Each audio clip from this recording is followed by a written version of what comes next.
What if I told you that one of the hardest conversations you'll ever have with your parents isn't about money, it isn't about moving, it isn't even about their health. It's telling them that they shouldn't drive anymore. For many older adults, giving up the car keys doesn't simply mean giving up a vehicle. It feels like giving up their freedom. It feels like giving up independence, and sometimes it feels like giving up a part of who they are. That's why so many families avoid the conversation until something terrible happens. A serious accident, a call from the police, or a trip to the emergency room. Well, today I want to help you recognize the warning signs before it reaches that point.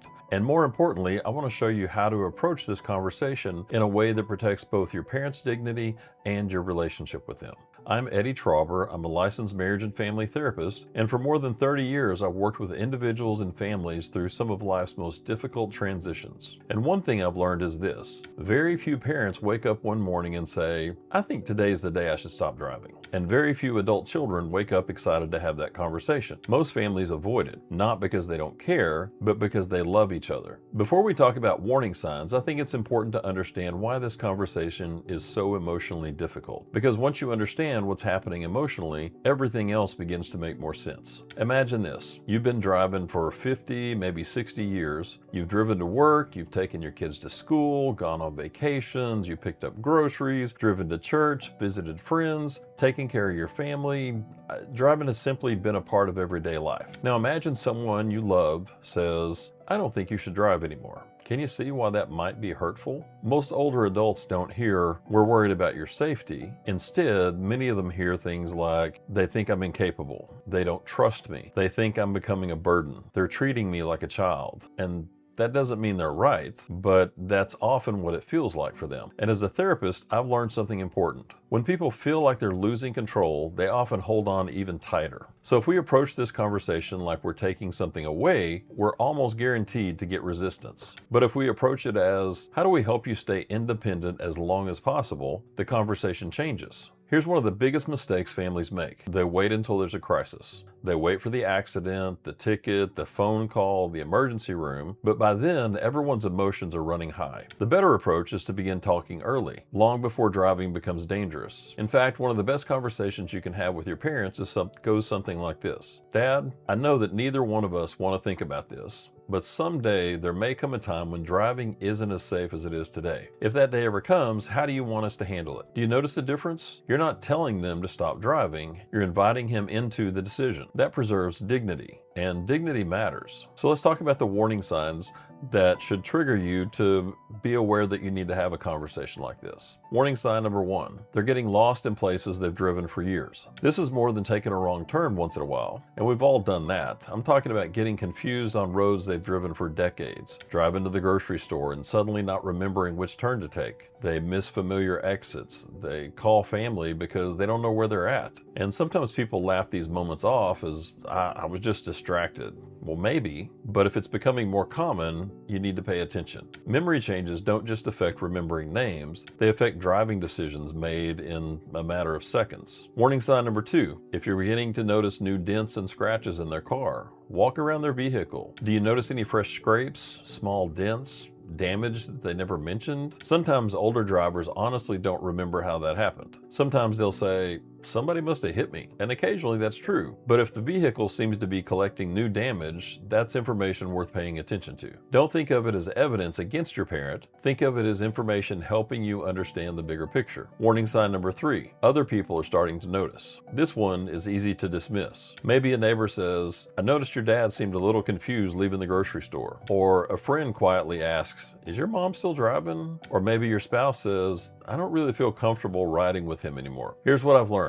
When several people who care about someone begin noticing the same thing, it's usually worth listening. Not because they're always right, but because they're seeing something from a different perspective. I remember one family who came to me after months of disagreement. The daughter kept saying, "Dad's fine. No problem. We don't need to worry about this." And the adult son kept saying to me, "No, something has changed." Well, the father insisted everyone was overreacting. Then one day, his longtime mechanic asked a simple question to one of the kids: "Has your dad been having trouble driving lately?" The family was really shocked and surprised, but the mechanic explained that he'd been repairing little scrapes and dents on their dad's car for almost a year. Nothing major, just replacing some mirrors, dents in bumpers, scratches along the passenger side, and the father had never really mentioned any of that to them. And because each repair happened weeks apart, the family never saw the pattern. That one conversation changed everything for them. Not because of one dent, but because someone helped them to see the whole picture. So far, we've talked about memory, vehicle damage, and what other people are noticing. Next, I want to cover the warning signs that families often overlook completely. They're the subtle changes that usually appear long before there's an accident, and recognizing them early may help your family avoid a crisis altogether.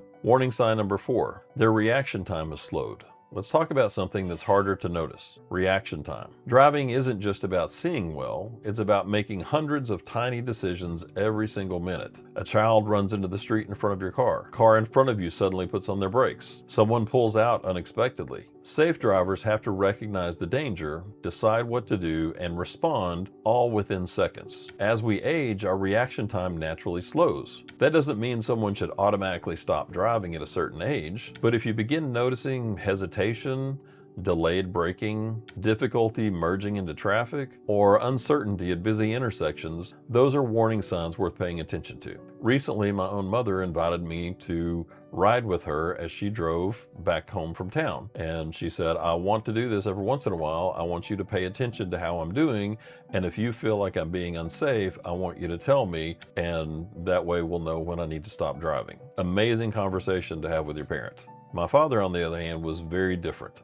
Warning sign number 5, they're becoming anxious behind the wheel. This one surprises a lot of families. Some older adults begin limiting where they drive. Only during daylight, only on familiar roads, only if traffic is light, not on any highways, or nighttime driving, no driving in the rain. Now, there's nothing wrong with making wise adjustments. In fact, many people safely drive this way for years. But if those limits keep increasing, that's often their own confidence telling them something has changed. Sometimes your parent knows they're struggling, even if they haven't admitted it out loud. Warning sign number 6, vision or medication changes. Many common medications can affect driving.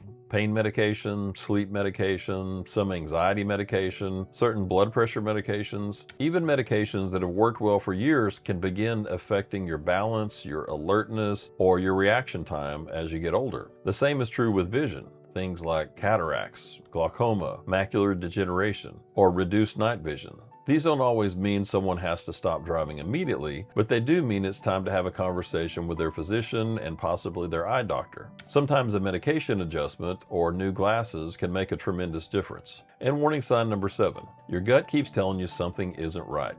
This may be the most important warning sign of all. You can't quite explain it, you just notice little things. You find yourself holding your breath when they're driving. You feel relieved when they pull into the driveway safely. You begin offering to drive more often. Why? Because something inside you is telling you that things have changed. Don't ignore that feeling. It doesn't mean your parent must stop driving tomorrow, but it does mean it's time to pay closer attention. Now let's talk about what I believe is the biggest mistake families make. They treat this like an argument. Please don't do that. Don't take the keys in anger. Don't embarrass your parent in front of family members. Don't surprise them. Don't threaten them. And don't say, you're too old to drive. Age isn't the issue. Safety is. Remember, most people don't resist because they love driving. They resist because they're afraid of losing their independence. If we only argue about the keys, we'll miss the real issue. So what do you do instead? First of all, start early. Have several conversations instead of just one. Ask questions instead of making accusations. For example, Dad, how are you feeling about driving these days? Do you still feel comfortable driving at night? Have you noticed traffic feels more stressful than it used to? Those questions invite conversation. They don't put someone on the defensive, and if possible, include your siblings, include their physician. Sometimes hearing the same message from several trusted people is easier than hearing it from just one child. And I've heard numerous adult children go to their parents' doctor's visit with them and try to get the doctor to say, you don't need to be driving anymore. Well, this is a conversation that you need to have and not totally put this on someone else. And whatever you can, focus on safety, not on age. So what happens next? This is where I think many families become discouraged. They assume that if dad stops driving, life is basically over. Nothing could be further from the truth. In fact, many older adults continue living active, meaningful lives after they stop driving. They just do it differently. Sometimes family members decide to help. Maybe you take turns driving them to church, to doctor's appointments, to the grocery store. Maybe you schedule a weekly lunch together. Sometimes that level of support is enough. Other times, professional help makes life much easier. Other times, you may need to include some of their friends. And my mom recently moved to the country with us, and before she lived in Arlington, a large city in the Dallas-Fort Worth area, and traffic there is very different than in a small town. And there were a few women in her widows group that would take turns driving, and they would stop by and pick up other ladies whenever they were going out to dinner or if they were going to church. And so sometimes friends can fill in that gap. Other times, professional help makes life much easier. Some families benefit from home health. And home health provides skilled medical care that's ordered by a physician. And that might include nursing visits, physical therapy, occupational therapy, or speech therapy. Those services are incredibly valuable, but they're usually short term. But the benefit is that your parent doesn't have to go to the doctor's office or the therapist office to get those services. For many families, a personal assistance service company can provide the day-to-day support that helps someone continue living safely at home. A PAS, personal assistance support caregiver, can drive someone to doctor's appointments. They can help with grocery shopping, run errands, go to church together, pick up prescriptions, prepare meals, provide companionship, help with light housekeeping, and simply make sure that your parent isn't sitting at home alone all week. Here's what I love about that. The goal isn't replacing independence, the goal is protecting it. I've seen older adults actually become more active after they stop driving. Why? Because they no longer worried about traffic or about parking or night driving or getting lost. Instead, they had someone they trusted to help them continue life. I remember one gentleman who was absolutely convinced that giving up driving meant giving up literally everything. He told his daughter, "If I can't drive, I might as well just stay at home." Well, eventually, he agreed to try something different. His family arranged transportation. A caregiver visited a couple of days each week. They went to church together. They stopped by for coffee afterwards. They picked up their groceries on the way home. He still met friends for breakfast during the week. He still attended his grandchildren's ball games. And several months later, his daughter told me something I'll never forget. She said, "Dad actually gets out more now than he did when he was driving himself." That's the goal. Not simply taking away the keys, but helping someone continue living a life that's full and safe. If you're helping an aging parent, I'd encourage you to subscribe. Each week, I try to share practical, compassionate guidance to help families navigate aging with confidence while preserving independence for the people they love. And before we finish, I want you to remember one thing. Taking away the keys should never be the goal. Protecting the person is. When we approach these conversations with patience, respect, and compassion, we're not taking away someone's freedom, we're helping them continue living safely, with dignity, for as long as possible. Thanks for watching. I'll see you next time.